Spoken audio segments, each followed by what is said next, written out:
Hello, everyone. Welcome to Buddha Zen Wisdom. We are here with you every day. Today, I want to share with you the heartfelt words of a senior who is in their 70s. This person has lived a lot and wants to offer advice to fellow older adults, urging them not to choose this particular way of retirement. They express, "I feel like I am living a life worse than death." If you find this video helpful, please consider subscribing and giving Buddha Zen a thumbs up. Don't forget to share it with your friends. Thank you for your continued support. Now, let me tell you about my own retirement experience. It's a journey that's been both frustrating and heartbreaking. I'm 69 years old now, and I have a pension of over $4,000 a month. I have a son and a daughter, and unfortunately, my spouse passed away last year. When my spouse was alive, we took care of each other, and we didn't need to burden our children. Life was relatively comfortable. But since my spouse passed away, I felt a void in my heart. During the day, I longed for the night, and at night, I longed for the day. The days have become extremely difficult for me to bear. So, I called my two children to discuss my retirement situation. My son suggested I move into a retirement home, where I would have caregivers and companions. My daughter, on the other hand, felt that a retirement home wasn't a good option, suggesting instead that I rotate between staying at her place and my son's house, 6 months with each of them. She felt it would be no big deal, just an extra pair of chopsticks in a bowl, and the family would take turns looking after me. My son hesitated, concerned about upsetting his wife, but I didn't want to go to a retirement home either, so I agreed with my daughter's suggestion. I thought that when I stayed with one child, I would contribute my pension to their household. After all, I don't need to spend much on myself. The pension was more than enough, and I couldn't even spend it all. So, my son called his wife, and she agreed to the plan. I was under the impression that staying 6 months with each child would pass quickly, and I didn't expect any major conflicts. However, as the weeks passed, I began to regret this arrangement. It didn't take long before I felt like I was living through a year's worth of struggles within a few short months. Let me explain how it all went down. I first moved in with my son. He brought over all my things, my bed, my personal items, and my pension card. Their house has 3 rooms, one for each of the kids, one for the parents, and I had no place to sleep. So, my son partitioned the balcony with wooden boards, set up a single bed, and hung a curtain to separate it from the rest of the house. He also set up an electric heater, saying it would keep me warm, but let's be honest, this wasn't a proper living space at all. My daughter-in-law works at a factory, and while her salary isn't great, she's very good at managing money. She buys fish and meat, but only enough for the kids to eat. The adults mostly eat vegetarian meals. Even though she manages the household frugally, my pension was still being used up every month. I had no idea how it was being spent. With the way she cooked and bought food, I couldn't see how my pension was disappearing so quickly. My son, who rarely eats at home, didn't buy fruit often, and when he did, it wasn't fresh. Fortunately, I still had a little pocket money. Sometimes I would buy some fruit I liked and bring it to share with them. However, my daughter-in-law always seemed unhappy about it and would grumble that I was wasting money. She wouldn't even touch the fruit, going off to her room and muttering about how I didn't know how to manage money. I could only pretend I didn't hear her. One day, I told my daughter-in-law that there was an outdoor movie screening in the neighborhood, and I was planning to go watch it. I didn't stay long, though, because I quickly lost interest and decided to come back.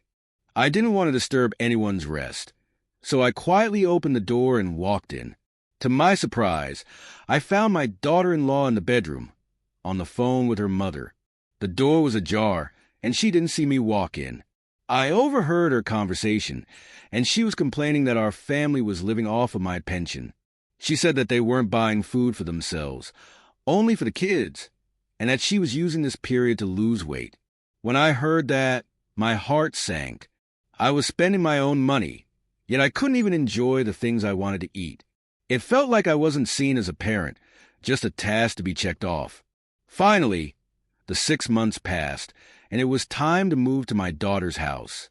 I thought I would feel a sense of relief, but things didn't improve at all. In fact, it became even more difficult. My daughter is wonderful. She's like a warm and caring little blanket. Whatever I wanted, whether it was clothes or food, she would buy it for me. She never spent my money, and my son-in-law was very respectful and polite. But soon, my daughter's mother-in-law came to visit. The moment she arrived, she began making rude comments, saying that daughters are like water that is poured out. Once married, they are no longer part of the family. She started insisting that she would stay at my daughter's house permanently, saying that her health was failing and she needed her son to take care of her. My daughter immediately told her that her mother-in-law was only 60 years old, in perfect health, and was just causing trouble. This older woman didn't want to hear any objections. She just wanted to stay, claiming that her son owed it to her. She cried and screamed, saying that her son should take care of her, even though he was already looking after his own family. She wouldn't hear reason. My son-in-law suggested that she move into another house and hire a caretaker, but she refused. She wanted to make a scene, trying to make everything about her. It didn't take long for the peaceful environment to become a battleground. I couldn't stand it anymore and decided to leave. I went to my sister's house for a while to escape the chaos. By the time it was all over, I was utterly exhausted and didn't want to go back to either of my children's homes. I returned to my own house, looking at the photo of my late spouse on the wall, and I couldn't help but feel a deep sadness. We raise our children, work hard all our lives, and when we grow old, we expect some peace, yet we find ourselves with no place to truly call our own. If the situation were reversed and my children faced difficulties, I would give them everything I could. But now that they've grown up and we're old, we seem to have become unnecessary, unwanted even. It's heartbreaking, isn't it? So, I want to advise all seniors out there. As long as we are still able, still breathing, never go to live with your children.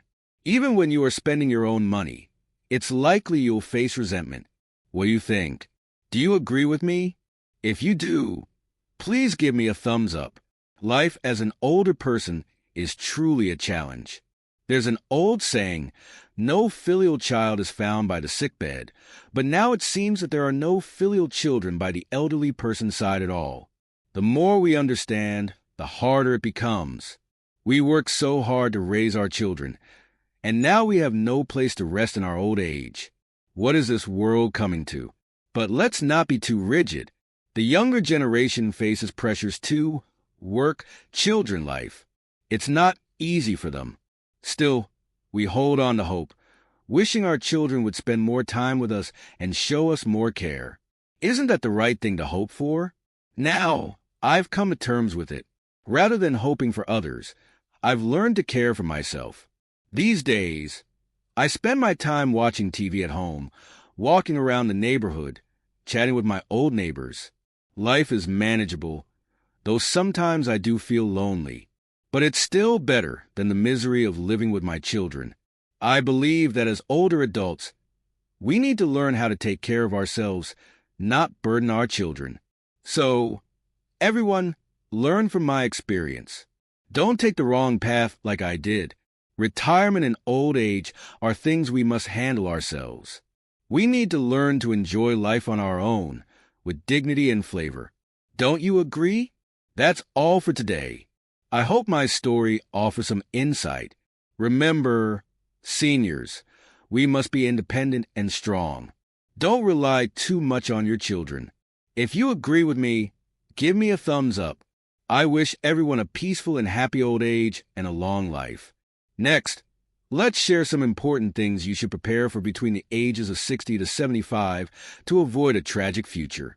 Better to prepare early and benefit later. 1. Save enough for retirement. It's incredibly important. Don't think you won't need money when you're older. It's the wrong mindset. Imagine if your health deteriorates and you need care. That can be very costly. You might need to rely on your children, but they might not be able to help. If you don't have enough money to hire a caregiver, your later years could be miserable. So, start saving from now. 2. Learn how to deal with health problems. We're all getting older, and it's natural for health issues to arise. But if we don't take care of ourselves, we'll have bigger problems later. It's crucial to stay healthy, eat well, and exercise as much as possible. Don't wait for the health problems to come before you start taking care of yourself. 3. Prepare to be alone. Everyone will face this reality eventually. Don't depend on your children to take care of you, because it might not happen the way you think. Try to become independent as much as possible. Be prepared to be self-sufficient, and you'll feel more at ease later on. 4. Build good relationships with others. Don't isolate yourself. Having supportive friends and neighbors will make your later years much more enjoyable. Surround yourself with positive people who can offer help when you need it. Let's all prepare ourselves properly for the future. We have one life, and we should live it well. Goodbye, everyone.